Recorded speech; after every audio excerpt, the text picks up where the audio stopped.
Hello. Like some beans. I got a story all about beans, which you know very well, because it is probably the equal most famous story in the whole British folklore treasury. Jack and the Beanstalk. But what people don't often think about Jack and the Beanstalk is just how epic it is. It's a long story. And as this week's Folklore Thursday theme is storytelling, I thought I'd set myself a storytelling challenge, because Jack and the Beanstalk is by far the longest story in Tales of Britain, by at least 50% longer than the nearest competitor, because so much happens in it. I mean, just the beans part of the story is as long as your average British folktale, and that's only the beginning of Jack's adventures. And normally, the times we performed this story before, our retelling of it, it's been me and Sister Sal together in panto mode, with her playing all the male parts, of course, and me all the female parts. But today, I'm here in my bean patch, all on my own. So I'm going to tell the story as best I can. That is my storytelling challenge this week. It's a story that you know well, but maybe not this version.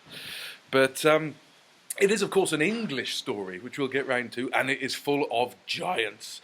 So I'm going to have to be very noisy here in my bean patch. Because as you know, this island, the island of Great Britain, once echoed from shore to shore with the grunts, belches, and the very poor poetry of giants. Some could be as big as the Tower of London, others only a measly 8 feet tall. But for centuries, giants roamed Britain's hills and valleys, and somebody had to deal with them. This would have been a rather unfair way of seeing these huge folk who had been here long before any of us little people turned up, if it wasn't for the fact that almost every single giant on record was, to put it bluntly, an absolute git. They scoffed down innocent tourists as if they were jelly babies, greedily hoarded the gold hard quarried by the little people, as they called us, and they generally terrorized the countryside, the seaside, and any other kind of side they felt like walking all over. Nobody knows for sure why the giants were quite so grumpy and greedy, but the big natives were never happy about having to share the island with stubby little interlopers like us, these immigrants that came along, even if they were quite tasty to eat. Some say the giants lashed out because they were here first as Albion's children. Others say it was simply the difficulty giants had in finding comfortable shoes in their clod-hopping foot size that made them so angry. But whatever the reason, these giants were a menace to our very survival. The human settlers tried in vain to live happily with their lanky neighbours, but too many greedy midnight raids on too many villages meant that the people of Britain needed a little security.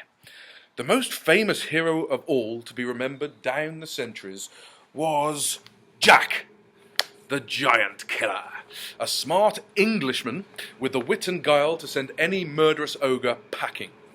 Many tales are told of Jack's mighty giant battling feats, but none repeated so jubilantly as his very first mission, his origin story, if you like, at the top of the famous Beanstalk. The English were especially hated by giants, as they had come to Britain later than anyone else. The Britons were here for millennia before the English finally turned up, acting like it was all their own place. Jack himself, bless him, he knew nothing of this, nothing of the whole history of Britain, because he was born on the island, perhaps one of the very first Saxons ever to be born on this island, and he was only a lad when his career began. He lived in the heart of the Sussex countryside, and he lived there by the Wilmington Giant, as we know it now, if you want to actually go there, the South Downs. He lived with his widowed mother and a rather saggy old cow. This cow, called Milky White, was Jack and his mum's one and only asset. Her milk, the only source of food besides what few rubbishy old turnips Jack could grow in the rubble outside their crumbly cottage. And his mum made butter with it to sell at the market when there was enough to go round. But one very sad day, with the rain pouring in through the roof and both of them starving hungry, Jack's mum could stand no more. "There's nothing we can do, Jack," she sighed. "We shall just have to sell poor old Milky at the market and use whatever she fetches to feed ourselves and feed the cottage, fix the cottage and hope for a better day." "But, Mum, Milky is all we have," Jack cried. "Who will want such a poor sack of bones anyway?" "Listen that, lad, she can hear ya," his mother snapped back. But they were both upset. Milky was more like one of the family than livestock. With her mind made up, however, Jack's mum was not an easy woman to argue with, so she gave Jack a raw turnip for his breakfast, kissed poor old Milky's nose, and sent them off on the day of the Lewis market. Jack took hold of Milky's bridle and reluctantly pottered down the lane, hoping against hope that he could prove himself an excellent salesman and get a good deal to please his mum.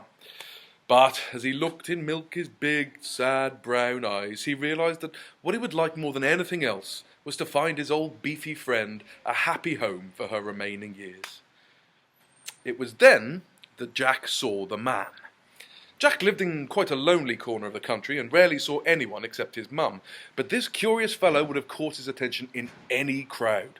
First of all, he seemed to be an unusual shade of green from tip to toe, with a fiery ginger beard hanging low from his chin and woven into his jacket and trousers, looping round both his spindly legs. His eyes, as they swivelled round to Jack's own, were bright and sparkly. My, now that is what I call a cow, the fellow thundered delightedly. Never have I seen such a noble and intelligent creature. Is she bound for the market, Jack? Milky blushed, and Jack wondered how the fellow knew his name. "Ah, she's a fine friend," Jack returned, his dreams of being a trader quickly forgotten. "But she's not really much of a Sunday roast, sir, I'll be honest with you." "Sunday roast?" gasped the fellow, aghast.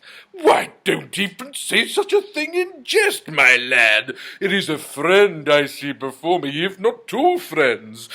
I would be honoured if I could call this splendid cow a friend. And yet," the loopy-looking stranger shook his head, "I suppose you'll be wanting plenty of golden things for such a fine four-legger. I wonder if you know how many beans make 5? "2 in each hand and 1 in my mouth," Jack shot back, and the fellow grinned. "I really have to get everything I can, sir," Jack went on. "Milky means ever so much to me, and—" "Milky!" grinned the strange ginger-bearded fellow with a grin. "Oh, yes, of course she's a Milky through and through. You can see it on her nose. I should have guessed. Now, please hear me out, lad. Just hear me out. Please hear me out. Please. What I can offer you is..." He put his hand into a pouch somewhere in his tummy and pulled out a handful of beans! "Beans?" Jack replied, puzzled. "Some beans," the fellow corrected. "Oh, some beans. Well, why didn't you say?" Jack grouched. The strange fellow raised a ginger eyebrow. "These aren't the kind of beans you just have on toast, lad. You will never find any beans of this kind anywhere else on this island. Believe you me and believe me you. They are exotic and strange, and for want of a better word, magical." Jack was just preparing another sarcastic reply when he saw the jumble of large purple beans heaped up in the strange fellow's hands, where they seemed to be wriggling and, for want of better of a word, yeah, he really did see that. They were glinting like stars. Jack was bedazzled. "Not only that," the stranger pleaded, "but I promise you from my very bottom that I shall take the best care of this magnificent creature. She shall be a friend to me and my family and frolic in our pastures and never be hungry again." Jack could only take so much of this sales patter. He was no businessman, and this ginger geezer had described exactly the life Jack wanted for his dear old Milky friend. He did the deal. "You, my lad, are far cleverer than anyone will ever understand," the odd fellow chuckled. This is the very best decision for everyone concerned. Take these beans, be careful they don't wriggle out of your pocket, mind, and just wait for your good fortune to spring up all around you. Jack hugged his old friend Milky goodbye, patted her nose and whispered to her that now she would be free and happy, and accepted the curious, fizzy-feeling beans from the weird chap. He carefully popped them in his pockets and felt them dance around. When he looked up, both strange stranger and dear old Milky White had completely vanished. Long before his planned turnip break then, young Jack arrived back home at the crumbly cottage to excitedly show his mum what a clever deal he had struck.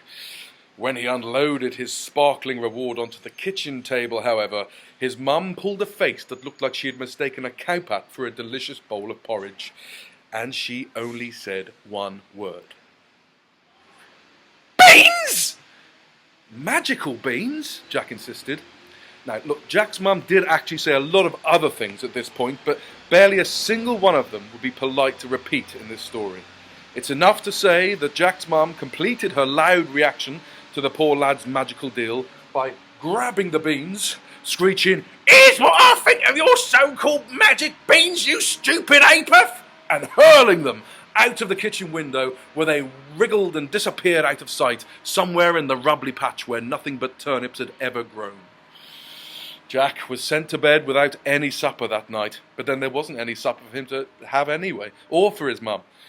It was a stormy, rain-sodden night, but somehow, for all their worries and for all the dripping of the rain through the holes in the ceiling into an array of rusted pots and pans, both Jack and his mum slept deep and long, and awoke to blue skies and a blaze of sunshine. Also, as Jack's mum noted with a scream as she opened the curtains that morning, there was a gigantic beanstalk right there in the rubbly patch. Well, the beanstalk was rooted in their garden for sure, but its thick tendrils stretched far. I wish that my beans were the same, but so far this is as far as we've got. Anyway, the beanstalk's tendrils stretched far beyond the extent of their rough scrap of land. It seemed to go on for miles, and as they gazed up, its leaves and branches sprouted high up into the sky and disappeared far off into the clouds. The poverty-stricken pair had no words, but they did have a little dance and a scream for joy that now they would be in bean feast heaven. They would never be poor or hungry again. All they needed to do was to harvest all the beans and then... Okay, where are the beans? Jack's mum wailed. What use is a 5-mile-high beanstalk with no beans on it? And, a tough woman at the best of times, at these highs and lows of excitement and disappointment, Jack's mum simply caved in and began to wail loudly, big fat tears bursting out of her in all directions. Don't cry, Mum, Jack said brightly. Look at how massive this plant is. It's bigger than any tree. All I need to do is shin up to the higher branches, and there's bound to be something worth having right up there somewhere. Jack's mum was far too busy dramatically blowing her nose into her apron to stop Jack as he shoved the turnip into his pocket, hitched up his pants, and, taking a firm grip on the strong stalk, began to haul himself high up into the lush green foliage. I'll try and do it for you now, but it's kind of like that. Something like that. Anyway, Jack was gone. He was up, well up there. What are you doing now, you clod? His mum yelled. You'll be killed going up there. But nimble Jack was already up so high he could barely hear her cries of consternation, and with a single holler of, "Bye, Mum, be back later," the young daredevil was lost in the clouds.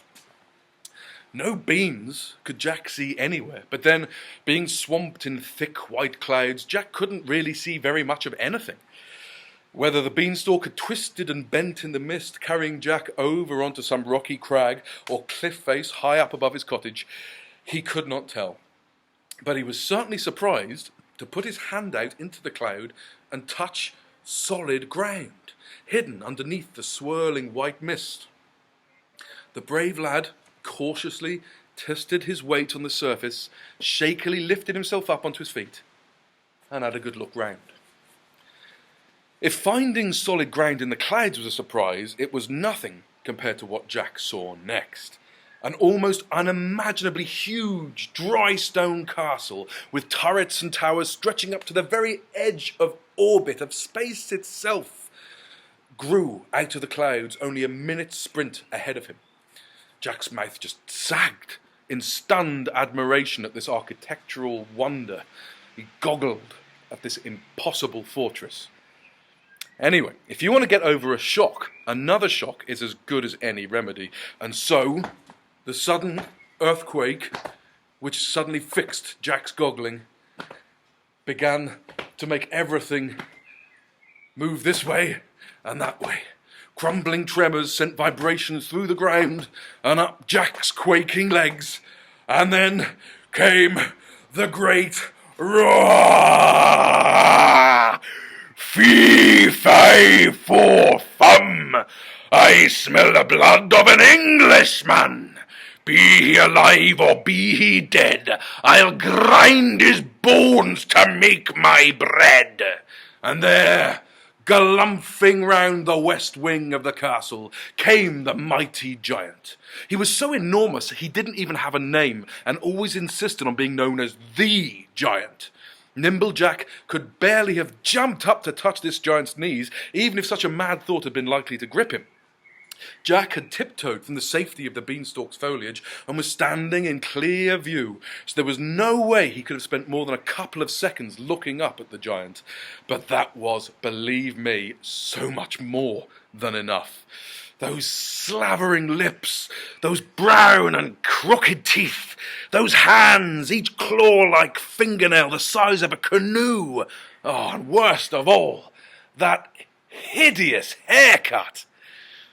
Before this bone-milling ogre could sniff out the petrified Jack, the crafty young adventurer pelted towards the far side of the castle. Hid in the shadows, and just to be certain of not being found, he hurried up the drainpipe, scurrying like a rat.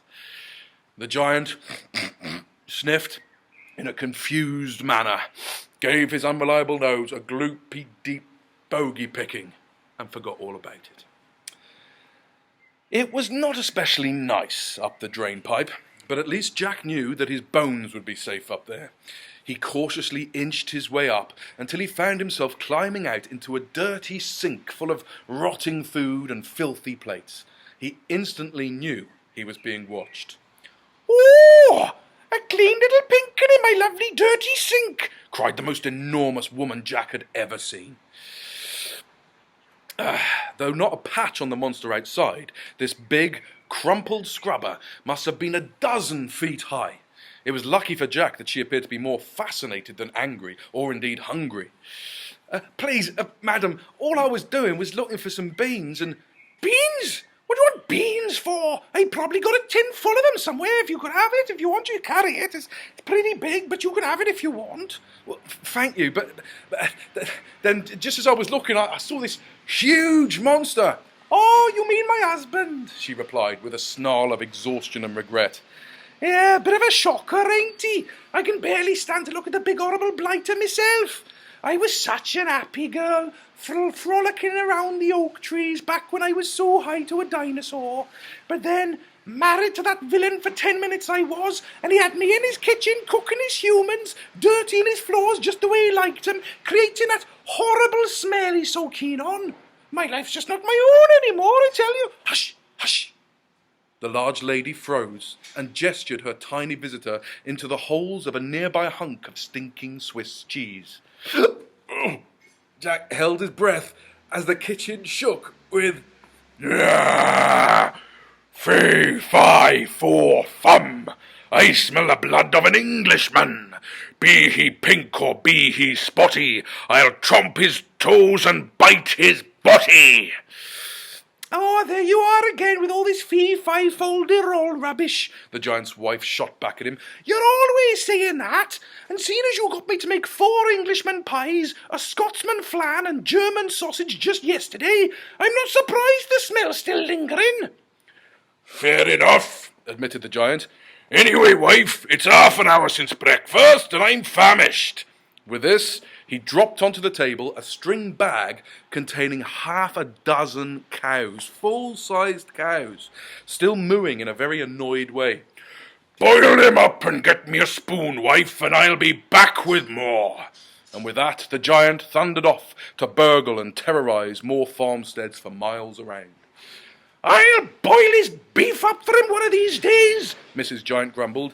He don't care what he takes, what he eats, which house he stamps on. It's all a laugh to him. Just look at the wonderful things he's stolen. The lady giant opened a huge cupboard, and Jack had never seen such riches pouring out in like a glittering wave. Gold and silver coins, every precious jewel you could imagine in every colour under the sun, crowns, pearls, fascinating thingamies and bejewelled goblets galore.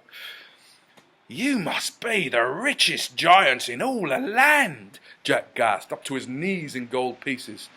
Don't mean nothing to us, love, returned Mrs. Giant. He only likes them because of the sounds of misery coming from the people he takes it all from. It just sits in that cupboard taking up space. Here, she continued, scooping up most of the messy riches into an enormous stocking. You'll be doing me a favour by getting rid of it for me, to be honest. He won't notice. He won't notice at all. He'll be too busy eating his cows. You'll best be scurrying off anyway. He'll be back for his 11s in no time. But you hurry back, young Pinkin, for there's more rubbish for you to take. Jack thanked the lady giant with a sincere bow and jumped back into the plug hole, zooming down the water slide with his sock full of bounty behind him, until the pipe pinged him out at the very tip of the beanstalk. Holding tight onto the sturdy, twisting tendrils of the plant, with his heavy swag weighing him down, Jack the Nimble lost no time in speeding his way down to the old cottage, where his mum was waiting, with eyes ready to burst out of her head in astonishment. Jack, it's been raining gold and jewels, and it's been your doing, she squawked as Jack allowed the giant's ill-gotten gains to spill out of the stocking. We're rich! Jack! We are rich! Rich we are! Jack! Rich! Jack! We're rich! Rich! Jack! Jack's mum could easily have gone on repeating the words Jack and rich for hours had her kindly son not stopped her in her tracks.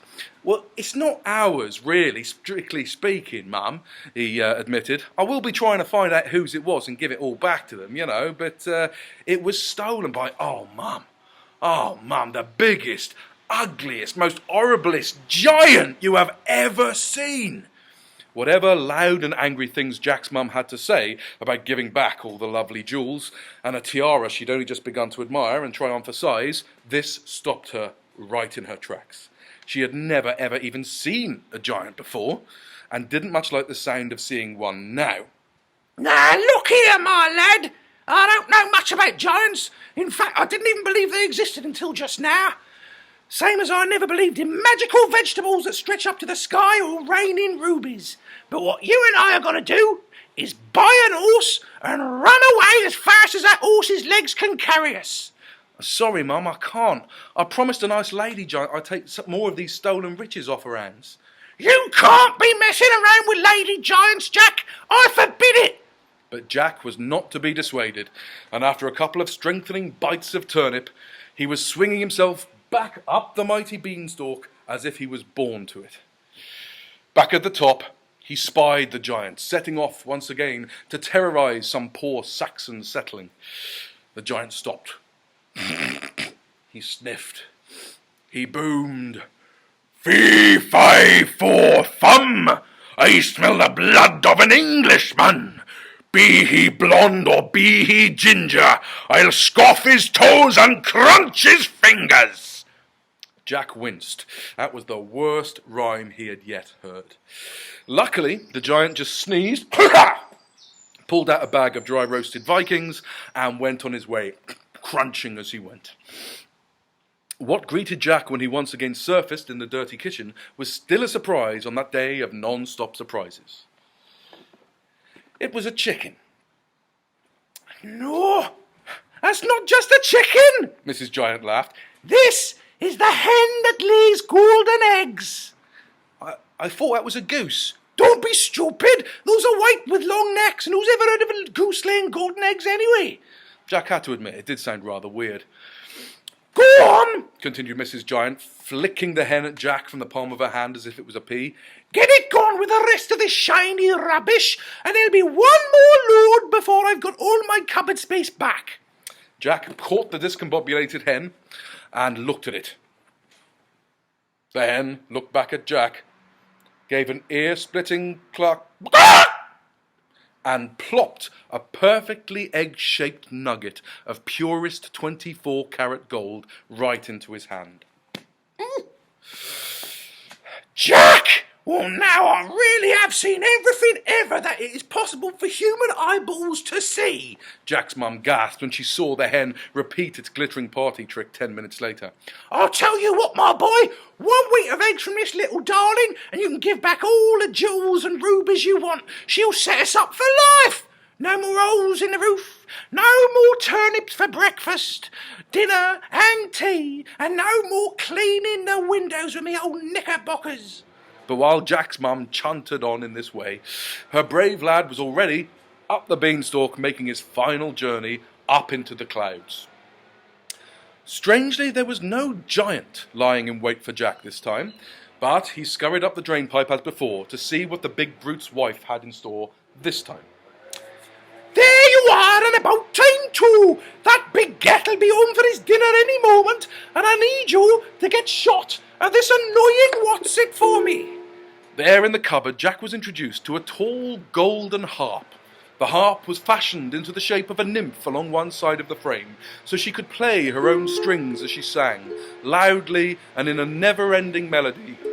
Yes, I am the most beautiful, magical, musical instrument that you will ever meet. My voice is as lovely as sugar is sweet. My beauty, it dazzles, I know you're impressed. When it comes to being awesome, you know I'm the best. Jack hoisted the harp onto his shoulder and accepted the final scraps of booty from Mrs. Giant with warm gratitude. But won't your husband be angry when he sees that all his riches are gone? He asked kindly. Oh, he's always angry, Mrs. Giant groaned. I just want it all out of my sight, especially that noisy big-headed harp. Now let me get on with my floor dirtying, and I'd better get some smells on before you know who returns for his blooming dinner. Once again, Jack took the waterslide route and was shot right out into the safety of the beanstalk's leaves, with the outraged harp singing constantly about how disgraceful it was that someone so beautiful and talented should be manhandled in such a manner. However, he had to clamp his hand over the harp's mouth when he once again felt that familiar earthquake of the giant's footsteps. And of course, he heard the familiar bellow. Fee, fi, fo, fum. I smell the blood of an Englishman. Be he sour or be he tasty, I'll mash his guts into a pasty. Call that a rhyme, you big waste of time, sang Jack, before the harp had even noticed that she had an opportunity to get in a rhyme of her own.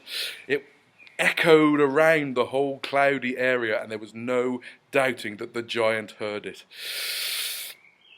The giant turned Jack's way and roared, The Englishman is over there. Just you wait, you cheeky... I can't think of a rhyme. I'm too angry. And the giant began zooming across the wispy white, full pelt, the clouds trembling with every massive bound. And Jack did not stop to watch this terrifying sight. He was headed down, down, down, his mind racing with 100 desperate plans to escape from the terrifying oaf. The giant couldn't climb down the stalk, surely. His weight would topple the whole thing. But no, the enormous brute was headed down directly after Jack, and the mighty stalk was still standing tall. How dare you treat me like your chattel? Don't shake me up like I'm a rattle. Shut up, said Jack, leaping down from leaf to gigantic leaf as fast as he could. Then he had an idea. He thrust his arm threw the harp to secure it onto his shoulder and decided to stop jumping and start sliding. He held onto a tendril of beanstalk root and just began to shoot down as fast as he could. Like a fireman's pole it was. Down, whoosh, he went, leaves clattering around him as he zipped towards home. This bought Jack precious seconds before the giant could follow him down and begin using his cottage for football practice. If the giant saw Jack's mum festooned in his jewels and crowns, they would both be an in-between meal snack without a doubt. There was no time to explain. "Mum, get the axe, quick!" What did I tell you about messing around with giants? Shrieked Jack's mum, but she clattered off, weighed down as she was with gold and jewels, and returned quite quickly with their rusty old wood chopper. "Stand back!" the young lad yelled, and began rapidly, desperately, animatedly, heatedly, chopping away at the beanstalk's mighty, mighty branches. His mum chipped in with her bread knife, sawing through as best she could without even a "how do you do" to the harp, who was still melodically whining about the way her day was going. "This will not, cannot end happily. Why is nobody paying full attention to me?" She sang and sang all the way through this. Anyway, they kept going, and they must have had no more than a couple of minutes head start on the giant, but it was just enough. His enormous feet could just be seen emerging from the clouds above when the beanstalk finally began to give, to sway, first this way, and then that way, first towards the old cottage, and then towards the sea, and then...